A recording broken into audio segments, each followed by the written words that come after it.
अल्हम्दुलिल्लाहि रब्बिल आलमीन वल आक़िबतु लिल मुत्तक़ीन वस्सलातु वस्सलामु अला अशरफिल अंबियाइ वल मुरसलीन व अला आलिहि व अस्हाबिहि अजमईन अम्मा बाद फ़अऊज़ु बिल्लाहि मिनश शैतानिर रजीम बिस्मिल्लाहिर रहमानिर रहीम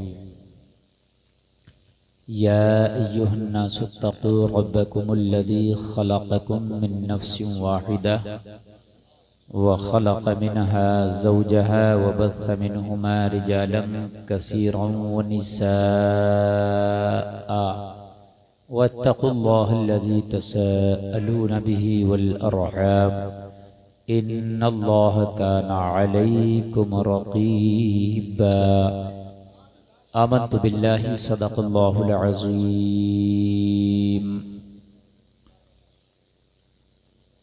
बारगाह रिसालत में अक़ीदतमंदाना अंदाज में हदिया दुरूद पेश करें। बाबा से बुलंद पढ़ें अल्लाहुम्मा सल्लि अला सय्यिदिना मौलाना मुहम्मदिन व बारिक वसल्लिम सलातुन व सलामुन अलैका या रसूल अल्लाह।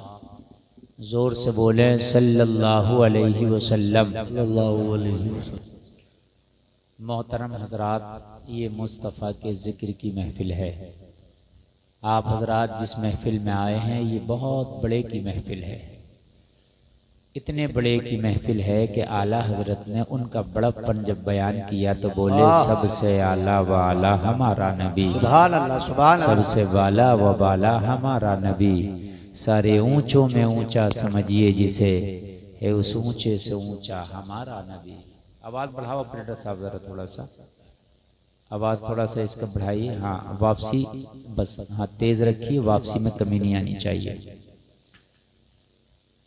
सारे अच्छों में अच्छा समझिए जिसे है उस अच्छे से अच्छा हमारा नबी, सब चमक वाले उजलों में चमका कि ये अंधे शीशों में चमका हमारा नबी, जिसके तलवे का धोबन है अबे हयात है वो जाने मसीहा हमारा नबी।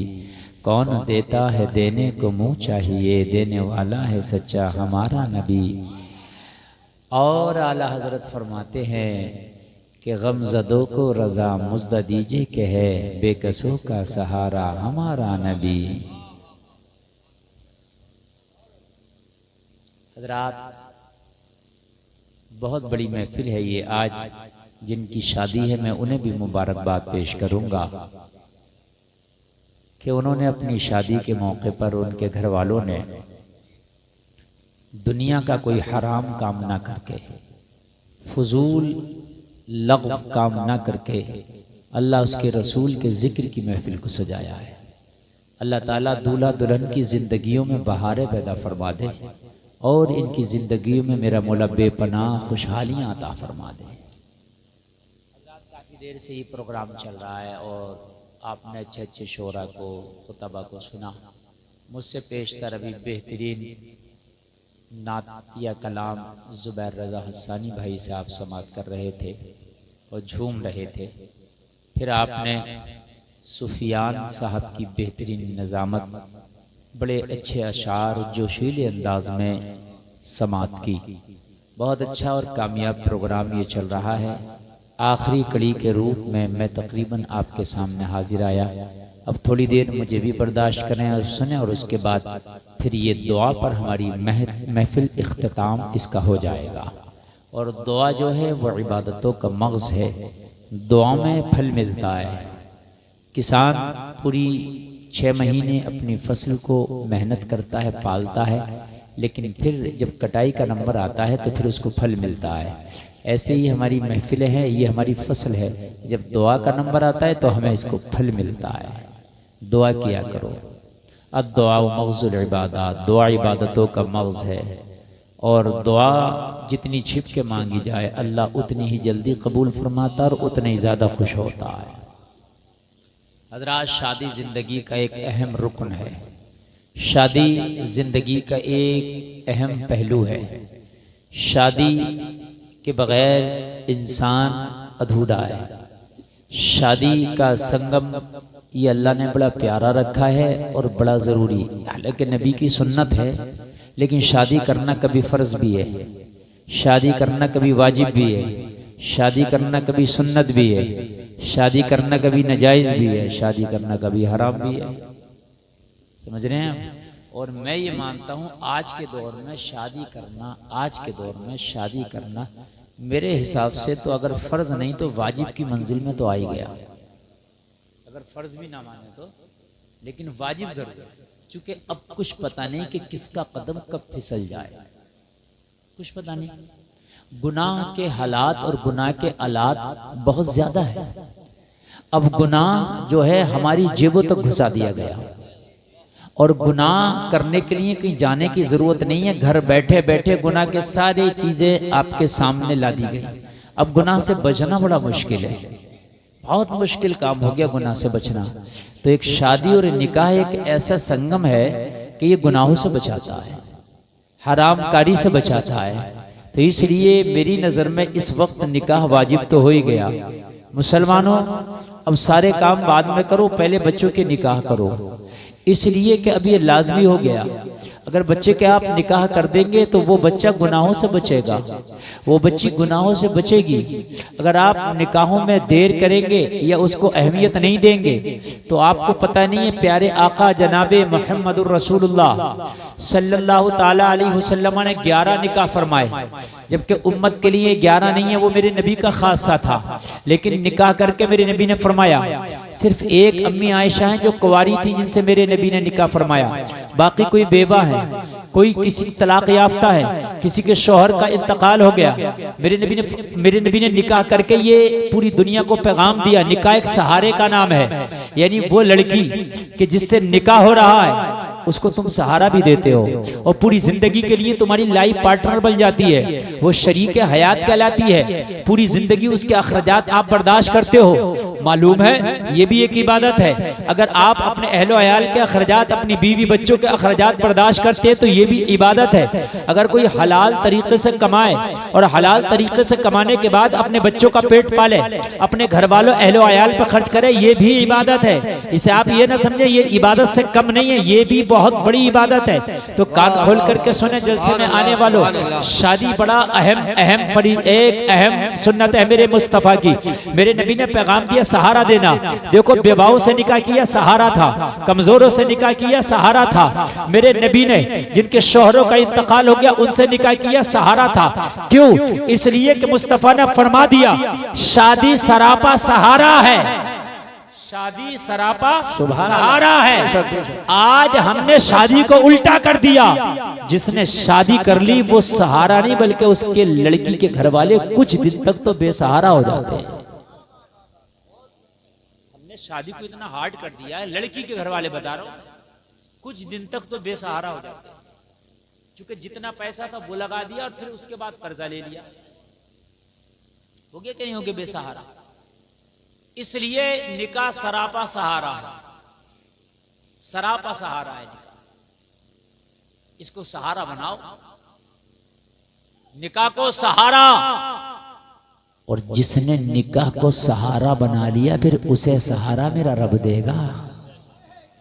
बोल दो सुभान अल्लाह। रब की जात पे यकीन रखना और ये सोच के निकाह करना, या अल्लाह अब मैं निकाह तो कर रहा हूं बहुत सादा और बहुत कम खर्चे में, लेकिन या अल्लाह मुझे सहारे की जरूरत है। मैंने इस लड़की को सहारा दिया, अब तू मेरी जिंदगी को सहारा दे देना। आया, और जिसे वो सहारा दे दे वो कहीं मारा नहीं जाता, वो कहीं नहीं मारा जाता। मेरे प्यारे आका, प्यारे पैगंबर जनाबी मोहम्मदुर रसूलुल्लाह। अब जरा सुने, मैं आपको बताऊं, ईमान ताज़ा हो जाएगा। निकाह एक सहारा है, लेकिन आज हमने निकाह के जरिए कितने लोगों को बेसहारा कर दिया। भाइयों के घर बुक गए, बहनों की शादियों में, बाप की प्रॉपर्टी जायदाद बिक गई बेटी की शादी में। आज हमारा मुआशरा शादी की वजह से बड़ी तबाही के दहाने पर खड़ा है। मेरे नबी ने फरमाया निकाह को आसान करो। वो कौमें आज आप गौर करना और आप जायजा लो, वो कौमें आज भी मालदार हैं जिन्होंने शादियों को आसान कर दिया। वो बिरादरियां आज भी मालदार हैं जिन्होंने शादियों को आसान कर दिया, और वो बिरादरियां आज भी परेशान हैं। वक्त से पहले उनके बाल सफेद हो रहे हैं कि जिन्होंने शादियों को हार्ड कर दिया। सही बता रहा हूं मैं। और खासकर 2-3 बिरादरी, मैं तो भाई देखो नाम ले देता हूं, इन 2-3 बिरादरियों का तो ये हाल है, ये हाल है, ये हाल है कि इन्होंने तो शादी को इतना हार्ड कर दिया, इतना हार्ड कर दिया, इतना हार्ड कर दिया कि हज करना आसान है, शादी करना मुश्किल है।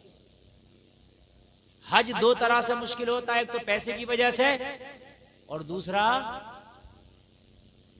काय की वजह से, मेहनत की। हज में मेहनत भी चाहिए, 35 किलोमीटर तो पैदल चलना होता है हज में। हाँ, जिस्मानी ताकत भी चाहिए हज में।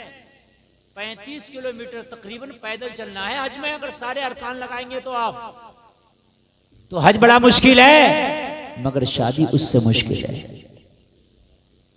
हकीकत बता रहे हैं, शादी उससे मुश्किल है, हमने कर, इसलिए आज हम परेशान हैं, बहुत ज्यादा परेशान। इन 2-3 कौमों को अल्लाह सुधार दे और इनको अकल दे। इन्होंने तो बहुत ही हार्ड कर, इन्होंने तो मरना भी मुश्किल कर दिया। शादियां तो छोड़ दें, इन्होंने तो मरने का भी नहीं छोड़ा। सही बता रहा हूं मैं। 30 में चने हो रहे हैं तो 10वें में भी चने हो रहे हैं, 20 में भी चने हो रहे हैं, 40 में भी चने हो रहे हैं। कितने चने पड़वागा भाई, ये तो बता, एक बात बताओ मुझे, कितने? जुबैर भाई सही बता रहा हूं, 40 में तक चने हो रहे हैं। बात हंसने की नहीं, बात समझने की है यार। एक बात बताओ, चाहे एक ना करे तो सब लोग उस पर थू थू कर रहे हैं, लो इससे तो 10वें में चने नहीं हुए। तो ये बता, चने की जरूरत क्या थी? क्या थी चने की जरूरत? अरे 30 में हो गया, हालांकि 30 में भी चने की जरूरत ना थी। कलमा शरीफ पढ़ना बगैर चने के नहीं पढ़ा जाएगा। इतना बड़ा तो नियत खराब हो गया कि चने पे ही तू चल कलमा पढ़ेगा। तुझे अगर वैसे ही इतना शौक है अपने अजीज के लिए कलमा पढ़ने का, तो ला पढ़। मैं भी लाओ 1 लाख कलमा पढ़ दूं बगैर चने। अब तो मोबाइल में तस्बीह आ गई है, डाउनलोड करो पढ़ो। बात है कि नहीं है भाई? मरने से लेके 40 में तक 1 लाख में मैयत सिमट रही है। 1 लाख में बिरयानी अलग है, खाना पकाना अलग है, फिर उसके बाद में रस्में 1000 तरह की अलग है। यार तुमने क्या कर लिया? ना जीने का छोड़ा, ना मरने का छोड़ा। जिंदा है तो कि शादी के नाम पे लूटा ठगा जा रहा, मर गया तो इन रस्मों के नाम पे ठगा जा रहा है। अब ये करो, अब वो करो। कोई मौलाना अगर ये कह देगा ज़कात निकालते, मर गया, जान निकल गई, करा मौलाना हिसाब ही नहीं है, और 1 लाख का 40 में तक कर दिया। ये हिसाब कहां से? 40 में और तीजा करना ये फर्ज नहीं था, वाजिब नहीं था, ये मुस्तहब है। क्या है ये? मुस्तहब है। लेकिन ज़कात देना वाजिब है, अरकाने इस्लाम में से है। ज़कात न देगा मारा जाएगा, ज़कात न देगा कयामत में पकड़ा जाएगा, ज़कात नहीं देगा। हदीस शरीफ में है, जो ज़कात नहीं निकालते कयामत के दिन उनके पेट पहाड़ की तरह होंगे। पहाड़ की तरह उनके पेट होंगे। पूछा जाएगा ये कौन है जिनके पेट पहाड़ की तरह है? कहेंगे ये वो लोग हैं जो ज़कात नहीं निकालते थे, वो लोग हैं। और अल्लाह फरमाता याकुलून फी बुतूनिहिम इल्ला नारा, जो गरीबों का, मिस्कीनों का हक खाता है वो अपने पेट में जहन्नम की आग भरता है। तुझे तीजे का इतना डर? कुछ लोग कहते हैं मौलाना अजीब सी बात कर रहे हैं, मुझसे बड़ा सुनने कोई नहीं है। ये भी सुन लें आप। सुभान अल्लाह, वाह वाह। मेरे पीर का नाम ताजुश शरिया, सुभान अल्लाह, सुभान अल्लाह, वाह वाह। मेरे मदरसे का नाम दारुल उलूम आला हजरत, मेरा नाम गुलफाम रजा कादरी, मेरे बेटे का नाम गुलाम जिलानी, गुलाम मोइनुद्दीन। समझ रहे हैं आप? चारों तरफ से मुझसे बड़ा सुन्नी कोई नहीं है। तो ये बात करिए तीजे की, क्या बात है, वाह वाह। बात हक कह के जा रहा हूं मैं। हाँ, मैंने अपने रिश्तेदारों को छोड़ दिया और ऐसे खूनी रिश्तेदारों को वहाबी की वजह से लाए कोई ऐसा जिगरा निकाल के। क्या कहने, वाह, अरे वाह वाह वाह। नारे तकबीर, नारे रिसालत, नारे हैदरी, नारे होशियत, उलमाए अहले सुन्नत, मसलके आला हजरत, फैज़ाने आला हजरत, इश्क मोहब्बत, इश्क मोहब्बत, प्यार मोहब्बत, प्यार मोहब्बत, मुफ्ती गुलफाम रज़ा रामपुरी। वाह वाह वाह, क्या बात। खूनी रिश्तेदार मेरे छूटे पड़े सिर्फ वहाबियत की वजह से, सिर्फ, और कोई वजह नहीं है। और खुदा की कसम वहाबियत की वजह से मैं रिश्तेदार में किसी को भी छोड़ दूं, लेकिन बात हक कहूंगा, तीजे से लेकर 40 में तक 1 लाख का खर्चा कर रहा, ज़कात कभी जिंदगी में नहीं निकाली। ना मरने वाला सुकून से रहेगा, ना जीने वाला सुकून से रहेगा। खाली अगर तीजे से काम चल जाया करे, खाली 40 में से काम चल जाया करे, तो फिर ये जो मौलवी बड़े बड़े गुजरे ये तीजा 40 में करते और कुछ नहीं करते। मुस्तहब है ये तीजा 40वां मुस्तहब है, करो तो सवाब है। लेकिन मेरे भाई ज़कात निकाली नहीं तीजे पे, तू 40 में पे तू ज़कात निकाली नहीं। अजमेर शरीफ जा रहा है चक्कर लगाने, ज़कात निकाली नहीं। 11वीं शरीफ की डेगे बन रही है, ज़कात निकाली नहीं। लंगर लुटा रहा, ना तेरा लंगर कबूल है, ना अजमेर जाना कबूल है, ना 40वां कबूल है, ना 20वां कबूल है। ज़कात निकाल पहले, ये वाजिब है, अरकाने इस्लाम है ये, बगैर इसके नहीं चलेगा। कितने लोग हैं जो हिसाब लगा के ज़कात निकालते हो? मुश्किल से 5% और 40वां तो ढूंढ ढूंढ के करा देंगे। क्यों नहीं करोगे? करो भाई। जिस दिन मर रहा उस दिन 8 भगोने, कम से कम 8-10 भगोने पकड़े। जिस दिन मर रहा आदमी, जिस दिन मर रहा, अरे ज़कात ही निकालते मत खिला। कोई खा के तुझे मतलब ये है कि लाल ना बख्श के जाएगा, कोई लाल ना बख्श के जा रहा। कोई ये कह के जा रहा ठंडी थी बिरयानी, कोई कह रहा बोटियां नहीं थी, कोई कह रहा गल ज्यादा गई, कोई कहेगा खड़ी ज्यादा रह गई। ना खिलागा एक बुराई है, ना खिलाई खिलाने में 50 बुराई है। ना खिलाने में कितनी बुराई है? जोर से बोलो, एक। ना खिलाई, खिलाने में बोटी नहीं थी, गली हुई थी, खड़ी थी, मिर्चे ज्यादा, नमक कम, चावल हारते, ठंडी खिला दी, देर से लाया, मुंह देख के बोटी दे रहा। मेरी बात तो गलत नहीं है? पानी पिलाने वाला कोई नहीं था, जमीन पे बैठ के खिला दी, कुर्सी में हाथ में पलट दे दी। कोई लाल ना बख्श के जा रहा, समझे? कोई लाल ना बख्श के जा रहा। और कान खोल करके सुनो, अरे इतना कर ले, मैंने तुझे अपने घर मैयत में ना खिलाया, तू मुझे अपने घर मैयत में मत खिला। हम भी तो यही चाह रहे हैं, अरे हम भी तो यही चाह रहे हैं कि मैयतों के खाने बंद हो, ना तू खिला ना मैं खिलाऊं। मरने के बाद ये बाद में सोचा जा रहा कब्र कहां कूदेगी, ये पहले सोचा जा रहा ये 8 भगोने कौन बनाएगा। बता रहा कौन बनाएगा ये, और फिक्र है। खानदानी ना बनाए तो मुसीबत। और खाने वाले कोई जिन नहीं आ रहे हैं, ना फरिश्ते आ रहे हैं, सब तुम और हम ही खा रहे हैं। अब ये सोचो कि खाने वाला कोई और आ रहा है। जिस दिन तुमने खाना छोड़ दिया ना, उस दिन बनना छूट जाएगा। यार जब हम खाना ही बंद कर देंगे तो कौन बनाएगा? एक दिन ये खाना बचा रहेगा तो फिर क्या कहेंगे? ओ कौन सा काम है? मदाला के लोगों, यहाँ खाना मत बनाओ। फला की मैयत में किसी ने नहीं खाया, फला की मैयत में किसी ने नहीं खाया, खाना बचा था, 2-3 मैयतों में बचेगा, तीसरी में खुद ही नहीं बनेगा। बेशक, सुभान अल्लाह, सुभान अल्लाह। नारे तकबीर, नारे रिसालत, नारे हैदरी, नारे होशियत, उलमाए अहले सुन्नत, मसलके आला हजरत। वाह वाह वाह, बेशक बहुत अच्छा पैगाम है। जब खाया जा रहा तो बनाया भी जा रहा। मेरे अजीजों, मेरी आपसे गुजारिश है कि इन अच्छा एक बात सुनो, पूरी दुनिया के आप ठेकेदार नहीं है। पूरी दुनिया अगर नहीं मान नहीं तो मत मानने दो, पूरा मदाला नहीं मानता तो ना मानने दो। अरे तुम खुद तो अपने घर के जिम्मेदार हो, अपने घर से शुरू कर दो। कोई यही तो कहेगा कि फला ने खाना नहीं बनाया, पकड़ लेना उसका दामन और कह देना मैंने तो मैयत का खाना नहीं बनाया। ये बता तूने ज़कात कितनी निकाली है? ला जवाब दे। मैंने तो चल खाना नहीं बनाया, और चल किसी मौलवी के पास चल, काम तूने ज्यादा बुरा किया, मैंने ज्यादा बुरा किया, चल ये बता कितनी ज़कात निकाली है? गारंटी पसीने आ जाएंगे। जब निकालेगा तभी बताएगा जिसने अच्छा ज़कात एक ऐसा काम है झूठ नहीं बता सकता। नहीं आप कहोगे क्यों नहीं कह सकता झूठ के मैंने निकाली है, नमाज ना पढ़ के कह देता मैंने पढ़ी है, तो उससे मसला पूछ लिया जाएगा, बता काय की निकाली है, कितनी % निकाली है। जो निकालता होगा वही मसले को जानता होगा, जो निकालता होगा वही मसला जानता होगा, और जो निकालेगा नहीं वो झूठ भी बोल देगा, पकड़ा जाएगा।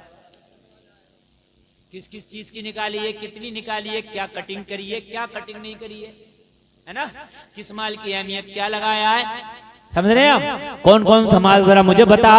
यही चक्कर खा जाएगा, बहराई खा जाएगा, इसलिए कि निकाला होगा तब मसला पूछेगा, जब निकालना नहीं तो मसला पूछेगा, जब निकालना ही नहीं है तो मसला पूछेगा। ज़कात के मसाइल बड़े पेचीदा है, किस चीज की निकलना है, किसकी नहीं निकलना है, कितने की निकलना है, कितने की नहीं निकलना है, कितना माल बना, क्या निकलना है, किसे दी जाएगी, कैसे दी जाएगी, इसके हुकूक क्या, ये सारे मामला जो निकालेगा उसे पता होगा। और जलसे में आने वालों कान खोल के सुनो, अगर तुम ज़कात नहीं निकालते तो मरने के बाद सवाल होगा। अगर गरीबों का हक खाते हो तो पेट में जहन्नम की आग भरते हो, अगर गरीबों मिस्कीनों का हक खाते हो तो कयामत के दिन ये दामन पकड़ के खड़े होंगे। अपने निकाह को आसान करो, अपनी मैयतों को भी आसान करो, अपना मरना भी आसान करो, अपना जीना भी आसान करो।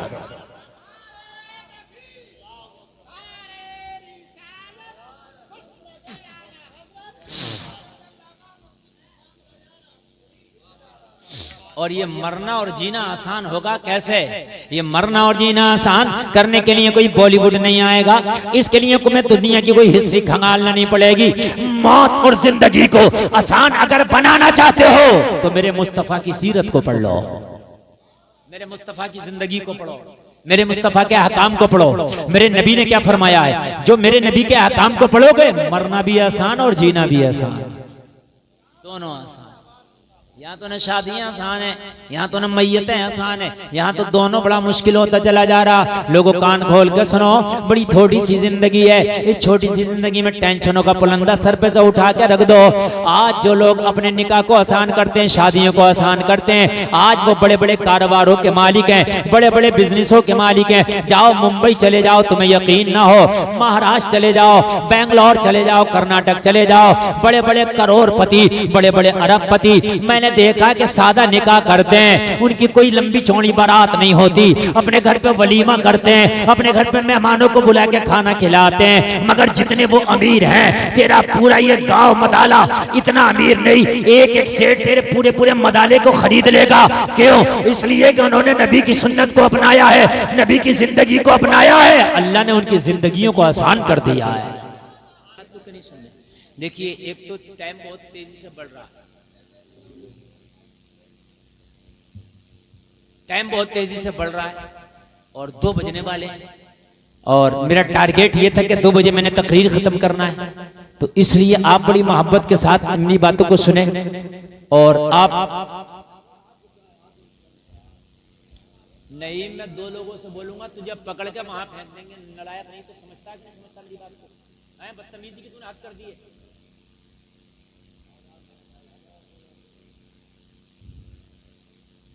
अजीब दीवाना भी होता है, ये दीवानों का भी सरदार है।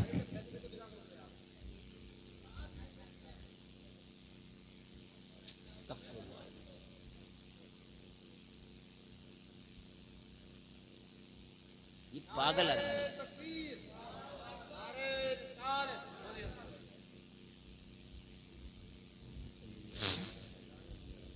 इसे मत बोलो, बात ना करो, इसे बैठो, खामोश। ए बच्चे, बेटे, नईम को तुम्हारे हवाले कर दूंगा बेटे, इसे झेलना बड़ा मुश्किल है, इसे मैं ही झेल लिया हूं। हाँ,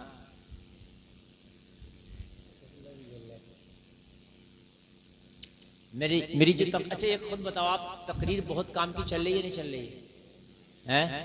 बहुत काम की बातें कर रहा हूँ। और मैं, आप ये मत समझ रहे कि मैं कोई हंसाने वाला खतीब हूँ, या वो चैनल वालों की गलती है जो 30-30 सेकंड की वीडियो डाल दी है काट काट के। मेरी इस्लाही तकरीर होती है, पूरी तकरीर में इस्लाही होगी मेरी तकरीर, समझ रहे हैं आप? ये ऐसा नहीं है मेरा मसला। वो 30-30 सेकंड की डाल दी है कट कट कट करके, और उसमें खी अपनी तरफ से लगा दी है, उसमें मेरी खता नहीं है। कयामत के दिन मैं उसका कोई जिम्मेदार नहीं हूँ, मैं बात इस्लाही करता हूँ, वो बात अलग है। मेरा अंदाज रामपुरी है कहने का, वो अलग अंदाज है मेरा मादरी अंदाज है कहने का, वो मेरा मादरी अंदाज है। वो मैंने अपने, समझ लीजिए अपनी मेरी घुट्टी में है, मेरा अपना अंदाज है। कोई कहीं खड़ी बोली बोलता, इधर हरियाणा साइड में जाओ आप, वो हमारे इलाके की वो यही बोली है, तो वो एक मेरा अंदाज है, वो लोगों को जरा अच्छा लगता है। लेकिन बात मेरी इस्लाही होती है, शुरू से अब तक तकरीर हो रही है। मुझे बताओ इस्लाही पहलू पे बोल रहा हूँ कि नहीं बोल रहा हूँ? मैं कोशिश कर रहा हूँ, मेरे भाइयों, हंसाने और मजाकों के वक्त नहीं रह गए। आप देख लो फिलिस्तीन का हाल क्या, पूरा फिलिस्तीन चल रहा, तुम अब भी हंस रहे हो। तबाह हो गई वो बच्चियां, तबाह हो गए वो नौजवान। लोगों, अब आंसू बहाने का वक्त है और अश्क बहाओ। अल्लाह से कहो मौला हमारी इन आंसुओं की लाज रख ले, कोई मसीहा भेज दे। बेशक बेशक अल्लाह कोई मसीहा भेज दे। अब फिलिस्तीन की बच्चियों का रोना नहीं देखा जाता, फिलिस्तीन के बच्चों का तड़पना नहीं देखा जाता, उन माओं की सूनी गोदे नहीं देखी जाती, उन बेटियों का गम नहीं देखा जाता। लोगों अब अश्क बहाओ।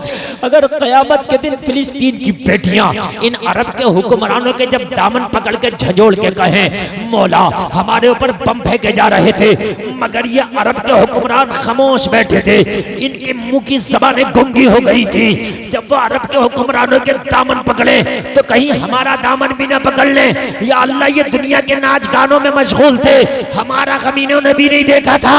हाँ, अगर रो के दुआ भी किया होगा तो इतना कह सकते हैं परवरदिगार किसी काबिल ना थे, मगर तेरी बारगाह में इनके लिए रो रो के दुआएं हम कर रहे थे। बेशक बेशक नारे